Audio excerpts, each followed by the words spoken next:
The video arrived on the second day of her trip, a short clip that would shatter his world in 5 seconds flat. The message that accompanied it seemed innocent enough at first glance. "Missing you, babe," Emily had written. "The girls and I are just heading to dinner. No signal out here. Talk soon." Thomas opened the video expecting to see his wife's sun-kissed face smiling at him from some tropical paradise, maybe a glimpse of turquoise waves or swaying palm trees in the background.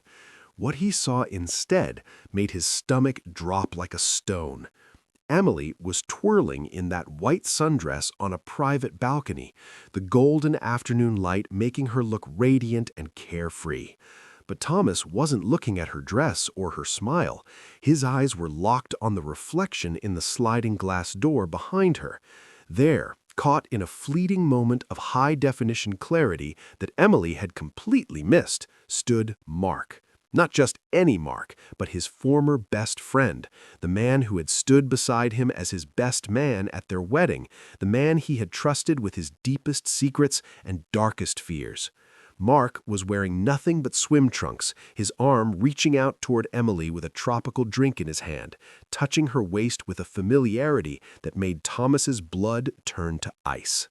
Thomas had always believed that trust was the foundation of any good marriage, and for 12 years he had built his life with Emily on what he thought was solid ground. He was a high-end estate liquidator by profession, a job that required him to walk into homes filled with memories and possessions, strip away the emotion, and reduce everything to cold, hard numbers.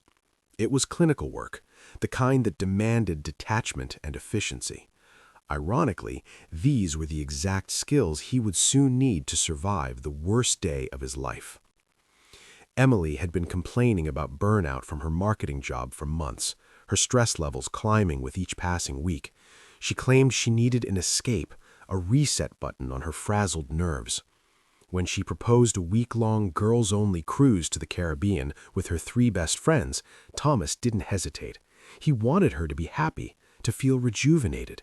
He even helped her pack her suitcases, carefully folding the new white sundress she'd bought specifically for the trip.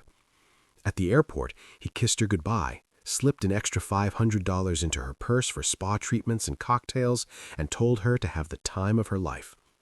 As he watched her disappear through the security checkpoint, wheeling her expensive Gucci luggage behind her, he felt like a good husband.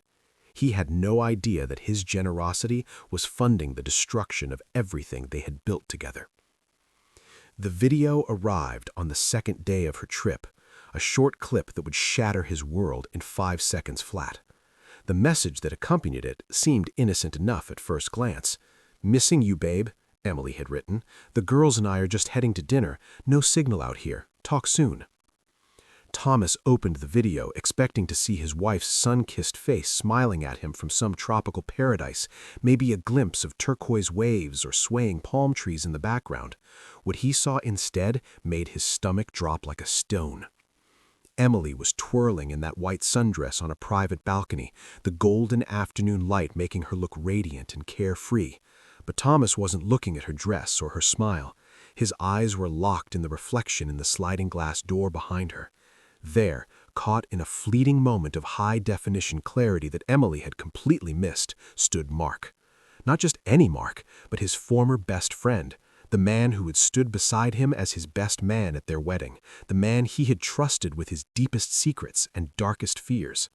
Mark was wearing nothing but swim trunks, his arm reaching out toward Emily with a tropical drink in his hand, touching her waist with a familiarity that made Thomas's blood turn to ice. Thomas sat frozen in his darkened living room, the phone trembling slightly in his hand as he replayed the video over and over again. Each time he noticed new details that confirmed what his gut already knew. The way Mark's fingers lingered on Emily's hip, the comfortable smile on her face as she accepted the drink without even turning to look at who was handing it to her. The casual intimacy of 2 people who had clearly done this before, many times. This wasn't a chance encounter or a misunderstanding. This was a routine, a relationship, a betrayal that had been hiding in plain sight while Thomas worked 14-hour days to provide the luxury lifestyle Emily had grown accustomed to. The realization didn't just break his heart, it transformed it into something harder, sharper, more dangerous. Where other men might have dissolved into tears or rage-dialed their wives demanding explanations, Thomas felt something different inside him. It was the same cold, calculated focus he brought to his work when he walked into an estate that needed to be liquidated. Emotion was a liability in his profession, and in that moment, sitting alone in the house he had paid for, staring at evidence of his wife's affair with his best friend, Thomas made a decision. He wasn't going to be the victim in this story. He was going to be the liquidator. Thomas didn't call Emily. He didn't send angry text messages or leave voicemails demanding explanations. He understood that confrontation would only give her time to prepare, to craft lies, to hide assets, or worse, to play the victim. Instead, he stood up from his chair, walked calmly to the kitchen, and poured himself a glass of water. His hands were steady now, his mind clearing like fog burning off in morning sunlight. This wasn't about revenge in the traditional sense. This was about applying his professional expertise to a personal crisis. For over a decade, Thomas had made his living by walking into complicated estates and reducing chaos to order. He assessed value, liquidated assets, and closed accounts with ruthless efficiency. Grief-stricken families relied on him to handle the messy aftermath of death or divorce without getting emotionally involved. Now, he would do the same thing for his own marriage. The first step was documentation. Thomas retrieved his professional camera from his office, the same high-resolution equipment he used to catalog antiques and luxury items for estate sales. He walked through the house methodically, photographing everything Emily owned with the detached precision of a crime scene investigator. He started in her walk-in closet, the $30,000 custom-built shrine to designer fashion that he had commissioned for their anniversary 3 years ago. Row after row of designer handbags lined the shelves, Chanel quilted leather, Louis Vuitton monogram canvas, and a limited edition Hermes Birkin he'd purchased for their 10th anniversary. Below them, dozens of shoeboxes contained red-bottomed Louboutins and pristine Gucci heels, many still unworn with tags attached. Her clothing racks displayed silk blouses, cashmere sweaters, and evening gowns that cost more than most people's monthly rent. Thomas photographed each item from multiple angles, noting condition, original purchase price, and current market value. This wasn't sentimentality anymore. These were liquid assets, and he knew exactly what they were worth. In the jewelry drawer, he found the diamond tennis bracelet he'd given her for her 30th birthday, the pearl necklace from their 5th anniversary, and the sapphire earrings she claimed to have lost last year. Apparently, they'd never been lost at all, just hidden away like secrets she kept from him. He photographed everything, creating a digital inventory that would have made any professional estate liquidator proud. As he worked through the night, Thomas felt the fog of betrayal lifting, replaced by the clarity of purpose. He wasn't just a heartbroken husband anymore. He was a professional handling a job, and this particular estate needed immediate liquidation. By 3 a.m, he had compiled a complete catalog of Emily's possessions, organized by category and estimated value.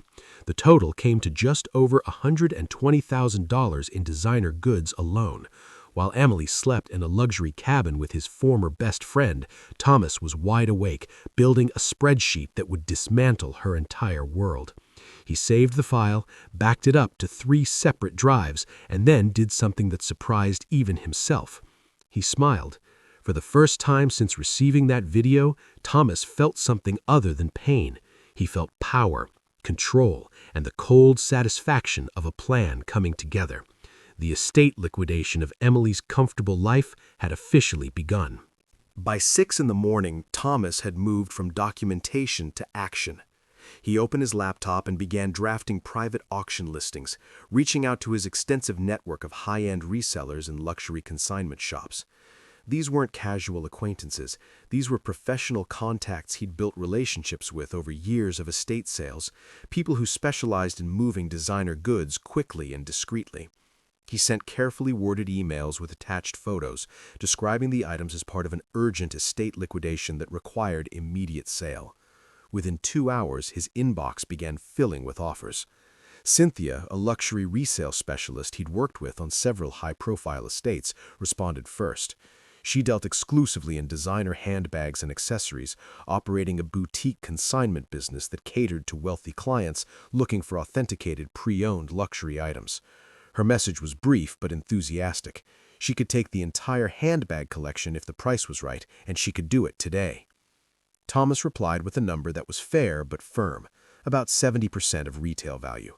He wasn't trying to maximize profit, he was trying to maximize speed. Cynthia agreed within 15 minutes.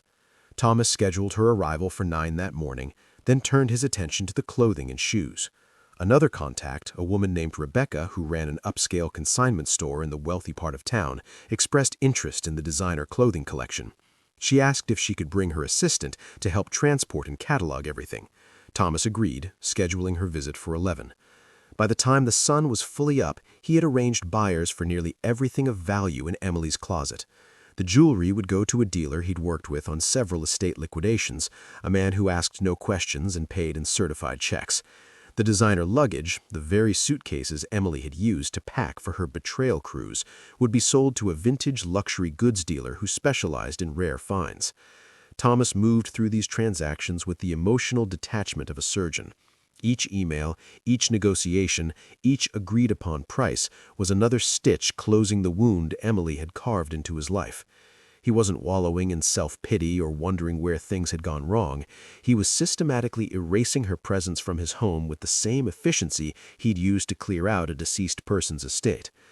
Around 8 in the morning, Thomas walked back into Emily's closet with a box of professional inventory tags, the kind he used to mark items during estate sales. He began labeling each item with its corresponding lot number from his digital catalog.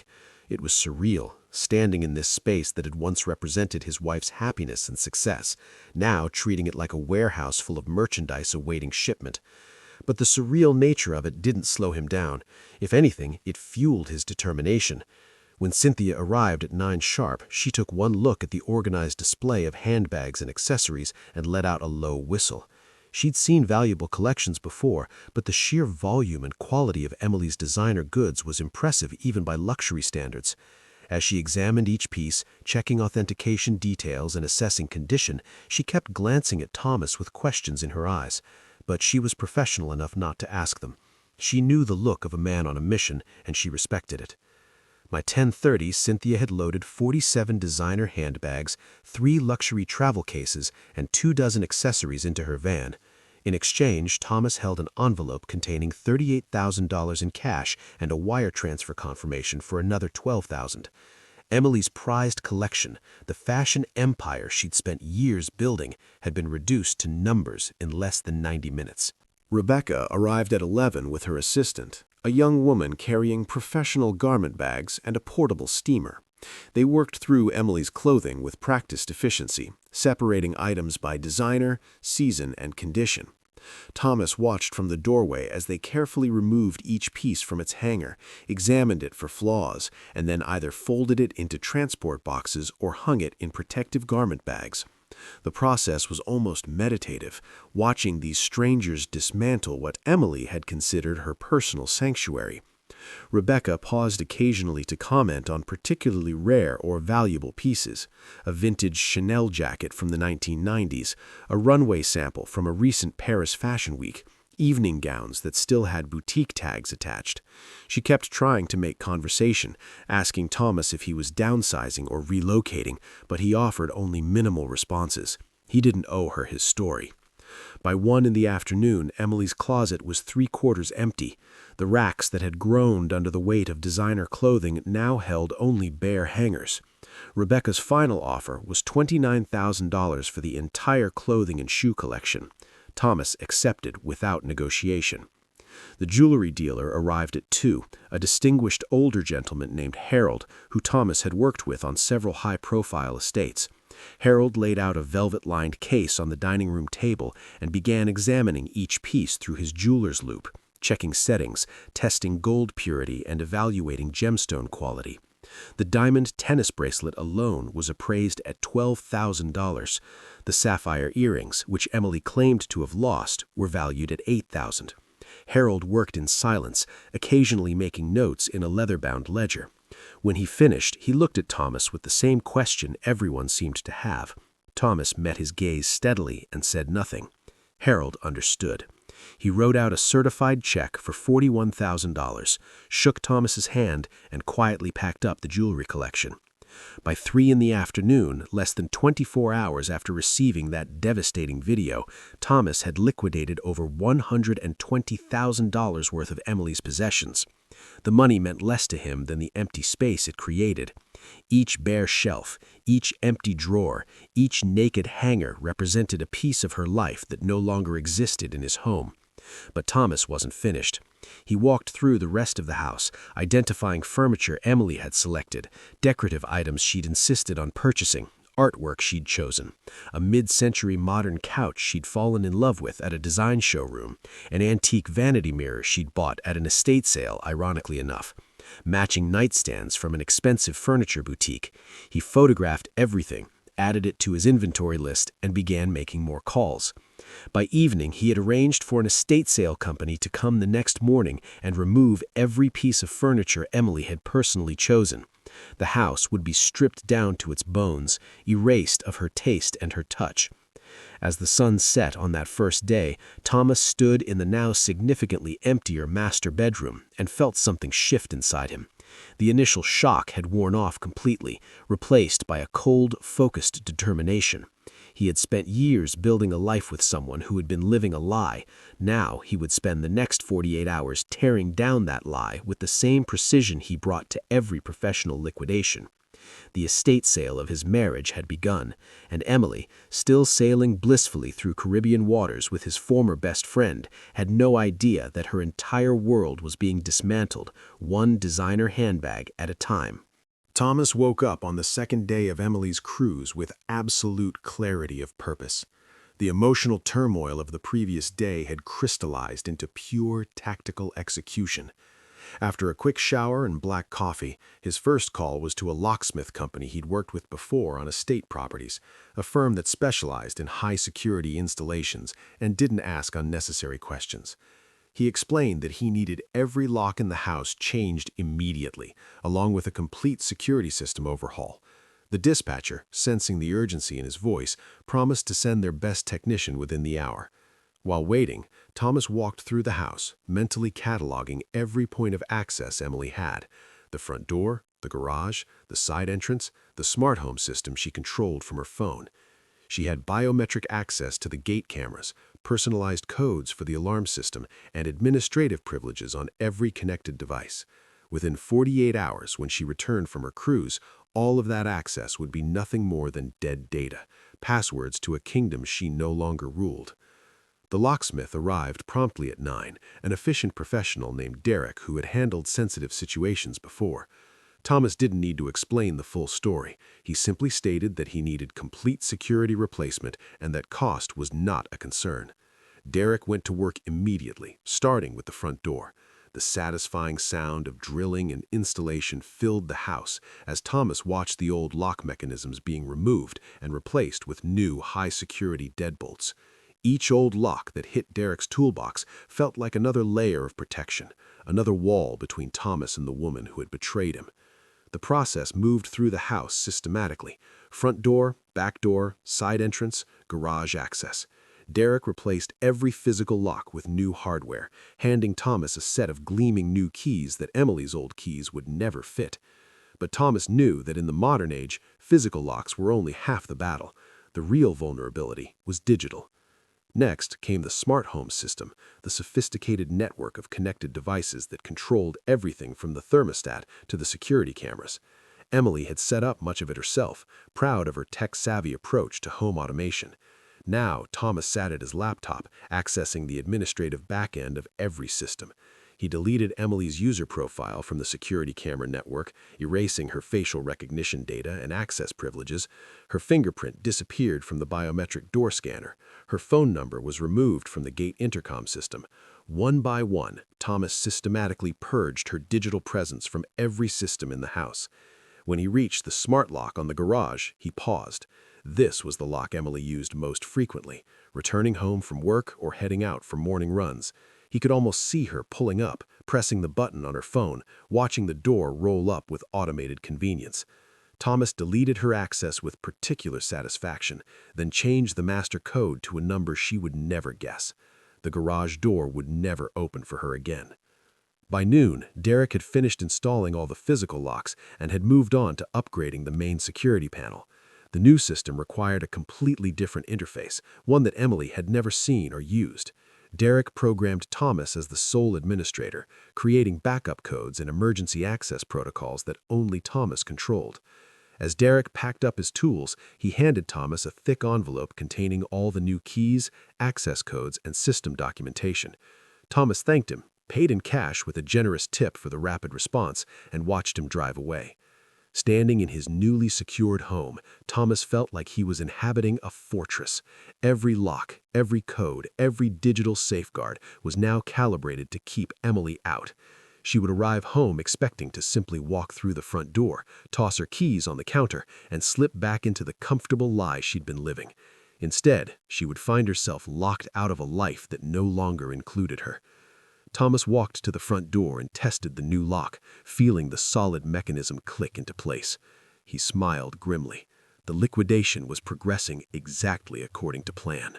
With the house secured and Emily's possessions liquidated, Thomas turned his attention to what he knew would be the most damaging evidence: their finances.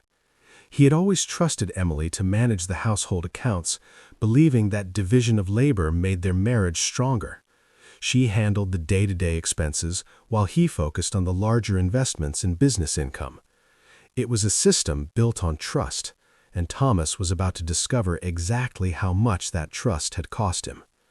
He spent the late afternoon of day 2 gathering every financial document he could find: bank statements, credit card bills, PayPal receipts, Venmo transactions. He organized everything chronologically, spreading papers across the dining room table like a detective building a case.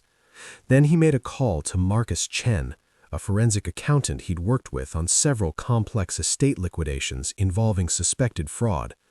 Marcus specialized in finding hidden money trails, and his reputation for thoroughness was legendary. When Thomas explained that he needed a complete financial audit of his marriage, Marcus didn't hesitate. He arrived at 6 that evening with his laptop and a methodical approach to unraveling financial secrets. They started with the joint checking account, the primary account used for household expenses. Marcus pulled up 18 months of transaction history and began flagging unusual patterns. At first, everything looked normal: grocery stores, gas stations, utility payments. But then Marcus started highlighting specific charges: luxury hotel stays in Miami, high-end restaurants in Chicago, jewelry purchases from boutiques Thomas had never heard of. Each transaction was coded as a household expense, buried among legitimate purchases so skillfully that Thomas had never noticed them during his casual monthly reviews. Marcus whistled through his teeth, the sound of someone who just uncovered something significant. He turned the laptop screen toward Thomas, pointing at a series of recurring charges. Monthly payments to an upscale apartment complex downtown, always listed under vague merchant names that could have been anything. Thomas felt his blood pressure rising as the implications became clear. This wasn't just an affair that happened on a cruise. Emily and Mark had been maintaining a secret apartment right here in the city, likely for over a year, using Thomas's own money to fund their betrayal. Marcus kept digging, following digital breadcrumbs that Emily had clearly thought were buried deep enough to remain hidden. He discovered a secondary PayPal account linked to Emily's email, one that Thomas hadn't known existed. She had been funneling household expense reimbursements into this hidden account, skimming small amounts that added up to thousands of dollars over time. The PayPal account showed payments for romantic weekend getaways, expensive dinners, and what appeared to be regular contributions to the downtown apartment's utilities and furnishings. Thomas sat in stunned silence as the full scope of the deception unfolded before him. This wasn't just a momentary lapse in judgment or a recent mistake. This was systematic, calculated financial infidelity that had been ongoing for at least 18 months. Emily hadn't just betrayed him emotionally, she had stolen from him, using their shared resources to build a parallel life with his best friend. The betrayal was so complete, so thoroughly planned, that Thomas felt a strange sense of respect for the sheer audacity of it, even as it destroyed him. Marcus leaned back in his chair and delivered the news Thomas both dreaded and needed to hear. Based on the evidence, Emily had redirected approximately $47,000 of household funds into non-marital purposes over the past 18 months. This included the secret apartment, luxury travel with Mark, jewelry and gifts, and various other expenses that had nothing to do with their legitimate household needs. More importantly, because Thomas could prove these funds were used specifically for an extramarital affair, he had legal grounds to demand full reimbursement from Emily's portion of their marital assets. Marcus explained the process. They would file detailed financial disclosures with the divorce petition, documenting every fraudulent transaction. The court would likely order Emily to repay those funds from her share of the home's equity or other assets. In essence, she would be financing her own exile from the marriage she'd destroyed. Thomas authorized Marcus to prepare the complete forensic analysis, knowing that this financial evidence would be the nuclear option in their divorce proceedings. By the time Marcus left that night, Thomas had a comprehensive picture of the betrayal. It wasn't just about Emily and Mark's relationship. It was about the systematic theft of trust, money, and dignity. And now, Thomas had every transaction documented, ready to be presented in court. With the financial forensics complete and the evidence of Emily's systematic betrayal documented, Thomas allowed himself a moment of creative satisfaction. He had spent the past 2 days being methodical, professional, and coldly efficient. Now he wanted to send a message that would shatter Emily's false sense of security while she was still floating through the Caribbean, blissfully unaware that her entire life was being dismantled. He walked to the garage where he'd been staging items that weren't valuable enough to sell but needed to be removed from his home. These were Emily's cheaper possessions, the fast fashion pieces she'd accumulated between designer splurges, old college sweatshirts she'd kept for sentimental reasons, stacks of fashion and lifestyle magazines she'd hoarded over the years, and miscellaneous personal items that held no resale value. Thomas grabbed a box of heavy-duty industrial garbage bags, the thick black contractor bags designed for construction debris and serious waste removal. He began methodically stuffing them with Emily's remaining belongings, working with the same systematic approach he'd applied to everything else, each bag filled quickly with the detritus of her life. By mid-morning on day 2, Thomas had accumulated 7 large garbage bags, bulging with clothes, magazines, old shoes, cosmetic products, and various items that represented years of accumulated possessions. He dragged them one by one to the curb, positioning them deliberately next to the recycling bins where the morning sun would highlight them perfectly. The bags sat there in a row, like evidence at a crime scene, fat and anonymous, containing the physical remains of a life that was being systematically erased. But Thomas wasn't done yet.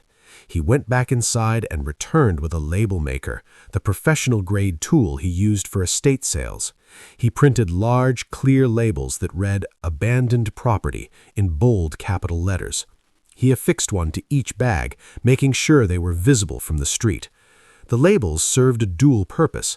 They were legally protective, establishing that Emily had abandoned these items, and they were symbolically devastating, reducing her possessions to the status of trash waiting for collection. Thomas stepped back and surveyed his work. The 7 bags lined up on the curb looked stark and brutal in the bright morning light, a public display of domestic dissolution that anyone driving by could witness. He pulled out his phone and opened the camera app. He wanted this image to be perfect, to capture the full weight of what was happening. Thomas took several high-resolution photos from different angles, making sure the abandoned property labels were clearly visible. He selected the best shot, one that showed all 7 bags with the well-manicured lawn and expensive house facade in the background, creating a jarring contrast between the luxury of the setting and the trashy disposal of Emily's belongings. The composition was almost artistic in its brutality. Then Thomas opened his messaging app and pulled up Emily's contact. He attached the photo and paused for a moment, his thumb hovering over the send button. He knew that Emily was on a cruise ship with notoriously spotty Wi-Fi. She might not see this message for hours, maybe even a full day, but that was part of the beauty of it. The photo would sit in her inbox like a time bomb, waiting for the exact moment she felt most secure, most removed from reality, most convinced that she'd gotten away with her deception. Thomas pressed send. No caption, no explanation, no angry accusations. Just the image of her life sitting in garbage bags on the curb, labeled as abandoned property. The message delivered with a satisfying swoosh sound, and Thomas imagined it traveling through the digital ether, bouncing off satellites, making its way to Emily's phone somewhere in the Caribbean Sea. He pictured her eventually finding a pocket of ship Wi-Fi, paying extra for the premium data package so she could check her Instagram or message her friends. She would open her texts, expecting perhaps a sweet note from the husband she was betraying, and instead she would find this photographic evidence of her world being dismantled. Thomas smiled grimly and walked back inside his increasingly empty house. The trash bags would sit on the curb until the next pickup day, a public monument to betrayal. But Thomas knew their real purpose had already been served the moment that photo entered the digital stratosphere. Somewhere in the Caribbean, a phone was waiting to deliver the shock of a lifetime, and Thomas had all the time in the world to prepare for the response that would inevitably follow. As evening fell on the second day of Emily's cruise, Thomas sat in his newly secured, increasingly empty home and thought about Sarah, Mark's wife. She was a good person, a dedicated mother to 2 young toddlers, and a skilled CPA who had left her career to focus on raising their children. She had no idea that her husband was currently sharing a luxury cruise cabin with Thomas's wife, living a fantasy funded by betrayal and lies. Thomas had evidence that could shatter her world, and he wrestled with the ethics of delivering it. Would it be cruel to destroy her sense of security? Would he be the villain for revealing a truth she hadn't asked to know? But as he thought about the 18 months of systematic deception, the secret apartment, the stolen money, the elaborate web of lies that both Emily and Mark had spun, Thomas realized that Sarah deserved the same head start he was giving himself. She deserved the opportunity to protect herself and her children before Mark returned home with excuses and manipulation. Thomas gathered the forensic evidence Marcus had compiled, printed the most damning photos, including the cruise video with Mark's reflection, and organized everything into a professional folder. He drove through the quiet suburban streets toward Mark and Sarah's home, the folder sitting on the passenger seat like a loaded weapon. The house was modest but well-maintained, with children's bikes on the front lawn and a minivan in the driveway. Thomas could see lights on inside, the warm glow of domestic life that was about to be shattered by the truth. When Sarah opened the door, she looked exhausted. She was wearing an old sweatshirt and yoga pants, her hair pulled back in a messy ponytail, clearly worn out from managing 2 toddlers alone while her husband was supposedly at a leadership retreat in Sedona. Her face showed surprise when she saw Thomas, then concern. They had been friends once, back when their marriages seemed solid and their futures were intertwined through the bond between their husbands. Sarah invited him in, clearly confused but hospitable. They sat at her kitchen table, the same table where their 2 families had shared countless dinners, game nights, and holiday celebrations. Thomas felt a wave of sadness for what he was about to do, but he pushed it aside. Sarah deserved the truth, no matter how painful. Thomas didn't waste time with small talk or gentle lead-ins. He laid out the folder and opened it to reveal the cruise video, frozen on the frame that showed Mark's reflection handing Emily a drink. Sarah's face went through a rapid series of emotions: confusion, recognition, denial, and finally, devastating understanding. Thomas showed her the financial records next, the proof of the secret apartment downtown, the pattern of charges for hotels and romantic getaways. He explained how Marcus had traced the money trail, how Emily had been skimming from their household funds, and how Mark had likely been doing the same to finance their affair. Sarah didn't scream or cry at first. She just stared at the evidence spread across her kitchen table, her face draining of color until she looked like a marble statue. When she finally spoke, her voice was barely a whisper. She mentioned Sedona, the leadership retreat Mark had claimed was essential for his career development, the story she had believed because she had trusted her husband completely. Thomas confirmed what she already knew. Mark wasn't in Sedona. He was in the Caribbean, living a fantasy while his wife struggled alone with their children. The silence that followed was heartbreaking, but then something shifted in Sarah's expression. The initial shock gave way to something harder, sharper, more dangerous. Sarah wasn't just a tired mother. She was a CPA, someone who understood financial systems, legal protections, and strategic planning. When Thomas told her he was filing for divorce the next morning and had already liquidated Emily's assets, something clicked in her mind. She understood exactly what a head start meant, what advantages could be gained by acting swiftly while the other party was still unaware. By the time Thomas left her house 2 hours later, Sarah had already accessed their online banking, moved half of their joint savings into a protected account in her name alone, and had called a locksmith of her own. She was also compiling evidence of Mark's financial irregularities, using her professional skills to build a case that would protect her and her children. Thomas had given her the truth and the tools to act on it. Mark would return from his Caribbean fantasy to find that both his wife and his best friend's wife had fortified their positions, secured their assets, and prepared for legal warfare. The two men had coordinated their betrayals. Now their wives would coordinate their response. As Thomas drove home through the dark streets, he felt a grim satisfaction. Sarah's strength had surprised him, but it shouldn't have. People who are systematically betrayed often discover reserves of power they never knew they possessed. Thomas returned home to find his phone vibrating with increasing urgency on the kitchen counter. The spotty cruise ship Wi-Fi had apparently stabilized because his screen showed a barrage of notifications from Emily, dozens of messages that had flooded in over the past hour. He sat down and scrolled through them, watching the progression from confusion to panic to outright hysteria. The first message was tentative. "Tom, I saw your photo. Is this some kind of joke? Why are my things in trash bags?" Then the tone shifted as she apparently tried to access various systems and accounts.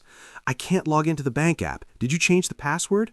A few minutes later, "The security camera app says my account doesn't exist. Tom, what's going on?" Then the panic really set in. The neighbor must have seen the moving trucks because Emily's messages became increasingly frantic. "Mrs. Henderson just texted me saying there was a moving truck at our house. Tom, answer me. Why won't you pick up?" The messages continued in rapid succession, her typing becoming more erratic, more desperate. "I'm calling the police. This is illegal. You can't just lock me out of my own home. I have rights." Thomas read through the entire chain with cold detachment, watching Emily spiral in real time from 1,000 miles away. She had no idea that he knew about Mark, about the secret apartment, about the 18 months of systematic financial fraud. She thought this was just some inexplicable breakdown, her normally passive husband having some kind of mental health crisis. The irony would have been funny if it wasn't so devastating. Thomas waited until the typing bubbles appeared again, Emily composing yet another panicked message, and then he decided it was time to end the speculation. He opened his files and pulled up a document he'd been working on all evening, something he designed with particular care. It was a divorce invitation, formatted to look exactly like a high-end wedding invitation with elegant script and formal borders, but instead of announcing a union, it announced a dissolution. The header read, "You are cordially invited to the legal termination of your marriage." Inside was a complete copy of the divorce filing he would submit to the courthouse the next morning, along with a carefully selected photo of Emily's completely empty walk-in closet. Thomas attached the PDF to a message and typed a single caption, "Your new life is waiting at the airport. Don't be late." He pressed send and set his phone down, imagining Emily's face when she opened that file, when she realized this wasn't a misunderstanding or a technical glitch, but a complete systematic dismantling of her life executed with professional precision. His phone exploded with incoming calls almost immediately. Emily's name flashed on the screen again and again, each call going to voicemail as Thomas simply watched it ring. He didn't need to hear her voice, didn't need to listen to her excuses or her attempts to manipulate him with tears or anger. The time for conversation had passed the moment he saw Mark's reflection in that sliding glass door. After the fifth unanswered call, Emily switched tactics. The messages that came through now were different, alternating between rage and pleading. "How dare you do this while I'm on vacation? You're insane. I'm going to sue you for everything," followed minutes later by, "Tom, please, let's talk about this. Whatever you think happened, you're wrong. I love you. Please, just answer the phone." Thomas felt nothing reading these messages. The woman who had written them was a stranger to him now, someone who had been playing a role for 18 months while building a secret life with another man. Her panic wasn't about losing him, it was about losing her comfortable lifestyle, her financial security, her social status. He thought about responding, about laying out everything he knew, presenting the evidence of her betrayal in devastating detail, but he decided against it. Let her panic. Let her wonder. Let her spend the remaining hours of her cruise in agonizing uncertainty, trying to figure out how much he knew and how much damage had been done. The truth would reveal itself soon enough when she landed at the airport and discovered that her entire world had been reduced to a folder of receipts, a check for $8,400, and the clothes she'd packed for her betrayal cruise. Thomas opened his laptop and made final preparations for the next day's courthouse visit. He reviewed the divorce petition one last time, checking that all the financial evidence was properly attached, all the legal grounds clearly stated. Tomorrow morning, while Emily was still on a ship somewhere between the Bahamas and Miami, he would officially file for dissolution of their marriage. By the time she set foot on U.S. soil again, the legal process would already be in motion, rolling forward with the same inevitable momentum he'd applied to liquidating her possessions. His phone buzzed one more time. Another message from Emily. "Tom, I know you're reading these. Please, I'm begging you, don't do this." Thomas turned off his phone, placed it face down on the counter, and went to bed. He slept soundly for the first time in years, the silence of his emptying house feeling more like peace than loneliness. Thomas woke on the morning of day 3, the final day of Emily's cruise, with a sense of clarity that bordered on euphoria. While most people in his situation would be consumed by grief or rage, he felt energized by purpose. He had spent 2 days systematically dismantling the infrastructure of betrayal. Now it was time for the final touches, the details that would transform this from a simple separation into a masterclass in strategic withdrawal. His first stop was the courthouse.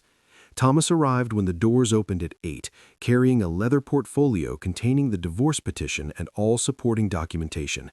The filing clerk, a middle-aged woman who had probably processed thousands of these cases, barely glanced at him as she reviewed the paperwork. Everything was in order. Grounds for divorce based on adultery with supporting evidence, detailed financial disclosures showing Emily's fraudulent use of marital funds, and a request for expedited proceedings based on the documented betrayal. The clerk stamped the documents with a satisfying thunk, assigned a case number, and handed Thomas his copies. The marriage that had taken 12 years to build was officially dissolving, reduced to a legal case file that would move through the system with bureaucratic efficiency. Next, Thomas drove to a specialized courier service, the kind that handled high-stakes legal documents and sensitive packages for law firms and corporate clients. He explained exactly what he needed: a courier to meet Emily's flight when it landed at the airport, someone who could hand-deliver a package at the arrivals gate in a way that would be impossible to ignore. The dispatcher suggested Marcus, a 6'4" former military man who specialized in serving papers to people who were trying to avoid them. Marcus had a presence that commanded attention and a professional demeanor that made resistance futile. Thomas hired him on the spot, providing Emily's flight details, a photo of her for identification purposes, and specific instructions about the delivery.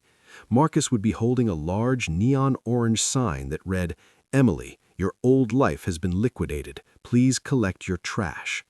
The sign was deliberately embarrassing, designed to draw attention and make the moment as publicly uncomfortable as possible. Thomas then prepared the package Marcus would deliver.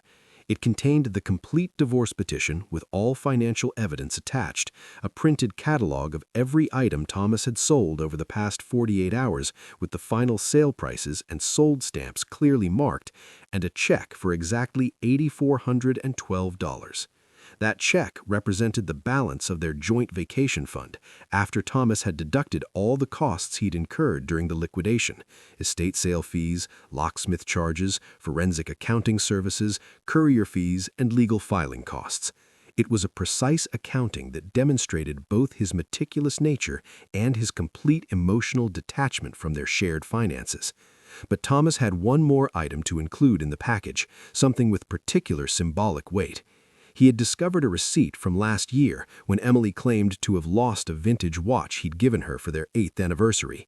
The receipt showed she hadn't lost it at all. She'd pawned it at a downtown shop to help pay the security deposit on the secret apartment she shared with Mark.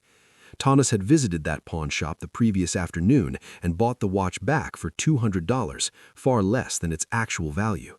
He placed it in a small velvet-lined jewelry box along with a handwritten note. "You traded our marriage for a deposit on a lie. Here is your watch back. Now you can keep track of exactly how much time you've wasted." The symbolism was perhaps heavy-handed, but Thomas didn't care. He wanted Emily to understand that he knew everything, that no detail of her betrayal had escaped his notice. With the courier package prepared, Thomas returned home and hired a professional cleaning crew. These weren't ordinary house cleaners. They were estate cleaning specialists who worked on properties after liquidation sales, people who knew how to erase every trace of previous occupants. Thomas gave them explicit instructions: remove every trace of Emily from the house. The crew arrived in the early afternoon and went to work with industrial-grade cleaning supplies. They scrubbed makeup stains from the bathroom marble, removed stray hairs from shower drains, eliminated the lingering scent of Emily's jasmine tea from the kitchen cabinets, and steam-cleaned the carpets to remove any trace of her expensive perfumes. They worked for 6 hours, transforming the house from a home with history into a pristine gallery space, beautiful but empty. By evening, the house smelled of nothing. No perfume, no cooking, no lingering scent of human occupation. It was perfect. Thomas walked through the cleaned rooms as the sun set, feeling like he was touring a property he was preparing to list for sale. In fact, that was exactly what he planned to do. He didn't want to live in this house anymore, didn't want to be surrounded by rooms that echoed with Emily's voice and Mark's laughter. He wanted a penthouse downtown, a modern space with floor-to-ceiling windows and no memories. He contacted a real estate agent that evening and scheduled a listing appointment for the following week. The final preparation was personal. Thomas spent the last evening packing his own belongings, the things that mattered to him: his clothes, his books, his professional equipment, and a few sentimental items from his life before Emily. Everything fit in 6 neat boxes and 2 suitcases. He had spent 12 years accumulating stuff, and in the end, what truly mattered filled less space than Emily's designer handbag collection. As he looked around the empty house one final time that night, Thomas felt ready. Emily would land in less than 12 hours, expecting to return to her comfortable lie. Instead, she would find Marcus and his neon sign, a package full of devastating truths and absolutely nothing waiting for her at home except locked doors and changed codes. The liquidation was complete. Tomorrow would be the closing. Thomas didn't go to the airport. He didn't need to witness the explosion firsthand to know the building had collapsed. Instead, he spent the morning of Emily's return at a small cafe across from the courthouse, sipping black coffee and monitoring his tablet. He had arranged for Marcus, the courier, to keep his phone's GPS tracking on, and Thomas watched the little blue dot move through the city toward the airport. It was oddly calming watching that digital marker navigate traffic, knowing that each mile brought Emily closer to the reckoning she'd never seen coming. Marcus arrived at Terminal 4 at 10:30, 90 minutes before Emily's flight was scheduled to land. Thomas had paid him extra to arrive early, to be impossible to miss, to make himself into an unmovable obstacle between Emily and whatever fantasy reunion she'd imagined having with Mark. According to the detailed report Marcus would send later, he positioned himself at the arrivals gate with his massive neon orange sign held high above the crowd. The sign's message, "Emily, your old life has been liquidated, please collect your trash," drew curious stares from other travelers, but Marcus stood there with military bearing, professional and immovable. Emily's flight landed on time at noon. Thomas watched the blue dot remain stationary while passengers deplaned, imagining the moment when Emily would walk through those doors. According to Marcus's later account, she appeared in the arrivals corridor at 12:20, wheeling her Gucci suitcase with one hand and holding Mark's hand with the other. They were both tan, relaxed, and laughing about something, still living in the bubble of their Caribbean fantasy. When Emily saw the sign, she froze mid-step. Mark noticed her sudden halt and followed her gaze to where Marcus stood, towering over the crowd with his neon message. Emily's face went through a rapid sequence of emotions: confusion, recognition, horror, and finally panic. She tried to turn around, to retreat back through the security doors, but Marcus was already moving. With long strides that ate up the distance between them, he intercepted her directly. Marcus later described her as looking like a deer caught in headlights, her mouth opening and closing without sound. Mark, to his discredit, immediately tried to step between them, puffing up with false bravado. But Marcus had dealt with this type. He simply held up his credentials as a licensed courier and process server, then addressed Emily by her full legal name. "Emily Rebecca Foster," Marcus said in a voice loud enough to carry across the arrivals area, "I have a delivery for you from your husband Thomas Foster regarding the dissolution of your marriage." He handed her the thick waterproof envelope containing the divorce petition, the financial evidence, the inventory of sold items, and the check for $8,400. Emily took it with trembling hands, her face now completely drained of color. But Marcus wasn't finished. He turned to Mark with a second, smaller envelope. "And this is from Sarah Carter," he said, his voice taking on an edge of satisfaction. "She says, and I quote, 'Don't bother coming home. The locks have been changed.'" The public nature of the delivery was deliberate humiliation. People were staring now, some recognizing the drama unfolding and pulling out their phones to record it. Emily tore open her envelope with shaking hands, pulling out the documents. When she saw the inventory of sold items, each designer piece marked with a sold stamp and final price, she let out a sound that was half gasp, half sob. The catalog was brutal in its detail. 47 handbags sold for $50,000, clothing collections sold for $29,000, jewelry collections sold for $41,000. Every item she'd considered essential to her identity had been reduced to a number and a receipt. At the bottom of the packet was the check and the small velvet box containing the watch she'd pawned. Emily opened the box and read Thomas's note. According to Marcus, that's when the screaming started. She began yelling about illegal property seizure, about calling her lawyer, about having Thomas arrested. But her voice had a hysterical edge that made it clear she understood the truth. Thomas had acted completely within his legal rights. He had liquidated her personal possessions, not marital property. He had documented her financial fraud. He had secured evidence of her adultery. Every action he'd taken over the past 72 hours would hold up in court, and she knew it. Mark tried to comfort her, putting his arm around her shoulders, but she shoved him away violently. The realization was hitting her in waves. Not only had she lost everything, but she'd lost it because of him, because of their careless arrogance in sending that video. While Emily spiraled in the middle of the airport, Thomas sat in his cafe watching the GPS dot remain stationary at the terminal. He didn't need Marcus's report to know what was happening. He could imagine it perfectly: the public humiliation, the devastating documentation, the complete collapse of Emily's carefully constructed double life. Thomas finished his coffee, paid his bill, and stood up to leave. His phone buzzed with a message from Marcus: "Package delivered, subject extremely distressed, assignment complete." Thomas replied with a simple thank you and a confirmation that the final payment would be wired within the hour. As Thomas walked out into the bright afternoon sunlight, he felt lighter than he had in years. The airport confrontation was over. Emily was someone else's problem now. All that remained was the paperwork, the legal formalities of ending what had already been thoroughly destroyed. The estate was closed, the liquidation was complete, and Thomas was finally completely free. In the days following the airport confrontation, Thomas moved through the legal proceedings with the same cold efficiency he'd applied to the liquidation. The divorce progressed rapidly, helped along by the overwhelming evidence of Emily's adultery and financial fraud. Her attorney, when she finally retained one, took one look at the forensic accounting, the documented affair, and the proof of misappropriated funds, and recommended she accept Thomas's settlement terms without contest. Fighting would only cost her more money she no longer had and expose her actions to even greater public scrutiny. Emily signed the papers within 2 weeks. She had moved back to her mother's house in another state, traveling there with nothing but the suitcase she'd brought on the cruise and the $8,400 check that represented the liquidated remains of her former life. The last Thomas heard through mutual acquaintances, her relationship with Mark had imploded within days of their return. Apparently, when stripped of luxury hotel rooms and Caribbean sunsets, their grand romance had been exposed as nothing more than mutual selfishness and the cheap thrill of deception. Mark's divorce was even messier than Thomas's. Sarah, armed with her CPA expertise and righteous fury, had built an airtight case documenting Mark's financial misconduct and abandonment of his family responsibilities. Thomas sold the house within 3 weeks of listing it, accepting an all-cash offer from a buyer who didn't care about the property's recent history.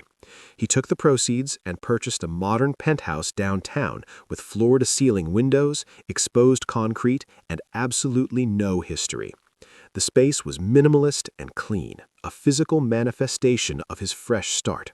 He filled it with new furniture he selected himself, pieces that represented his taste rather than compromises made for married life. For the first time in over a decade, Thomas lived in a space that was entirely his own, where every item had been chosen intentionally and carried no emotional baggage. His friends were shocked by the speed and completeness of the transformation.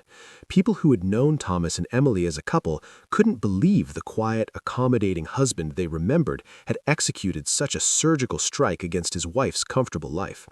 But those who knew Thomas professionally weren't surprised at all. They'd seen him handle complicated estates with exactly this kind of precision, making difficult decisions quickly and following through without sentiment or hesitation.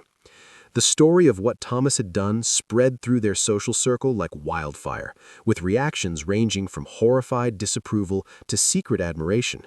Some people thought he'd been cruel, that he'd overreacted to infidelity with disproportionate vengeance, but others, particularly those who'd experienced betrayal themselves, saw it differently.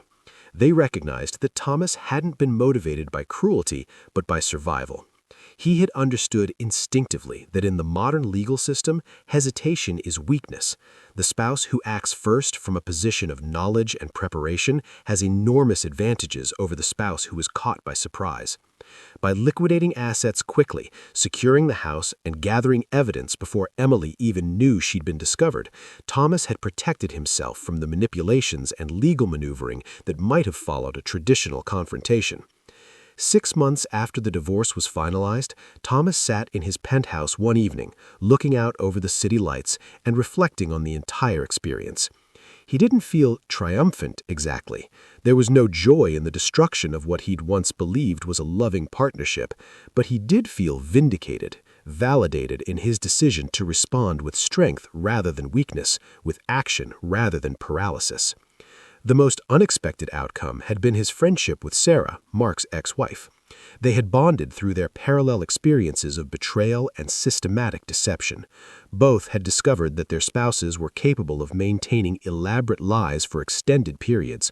Both had learned to trust their instincts when evidence contradicted comfortable narratives, and both had chosen to protect themselves rather than enable further abuse. They met occasionally for coffee. Two people who understood each other's trauma in ways that others couldn't. Their friendship was platonic, and likely always would be, both still healing and wary of romantic entanglement. But it was genuine, built on mutual respect and shared survival. Thomas had learned several crucial lessons from the 72-hour liquidation of his marriage. First, that trust without verification is naivete, and that healthy relationships require both faith and accountability. Second, that decisive action in moments of crisis can be more merciful than prolonged confrontation, both to yourself and ultimately to the other person. And third, that the same professional skills that make you successful in your career can, when necessary, protect you in your personal life. He had approached his divorce the way he approached estate liquidations, with thorough documentation, rapid execution, and emotional detachment. It had worked. As Thomas prepared for bed that night in his clean, modern bedroom with its view of the city skyline, he thought about Emily one final time. He wondered if she understood yet what had really happened, if she'd gained any insight into how her actions had systematically destroyed not just their marriage, but her own security and identity. He doubted it. People who were capable of 18 months of systematic deception rarely possess the self-awareness necessary for genuine reflection. More likely, she'd constructed a narrative where she was the victim, where Thomas's response was disproportionate cruelty rather than justified self-protection. But that was no longer his concern. The estate was closed, the files were archived, the chapter was completely finished. Thomas turned off the lights and looked out at the city one more time. Tomorrow, he had an estate sale to manage, a valuable collection that needed his professional expertise. Life had returned to normal, or rather, it had progressed to a new and better normal. He was free, financially secure, and most importantly, he was living in truth rather than lies. The 72-hour liquidation of his marriage was painful, surgical, and absolute. But it had also been exactly what was needed. Sometimes the kindest thing you can do for yourself is to walk away from what's broken and build something new from the ground up. Thomas had done exactly that. And as he drifted off to sleep in his penthouse above the city, he slept with the deep peace of a man who knows he made the right choice at the right time. The estate was closed, but his life was just beginning.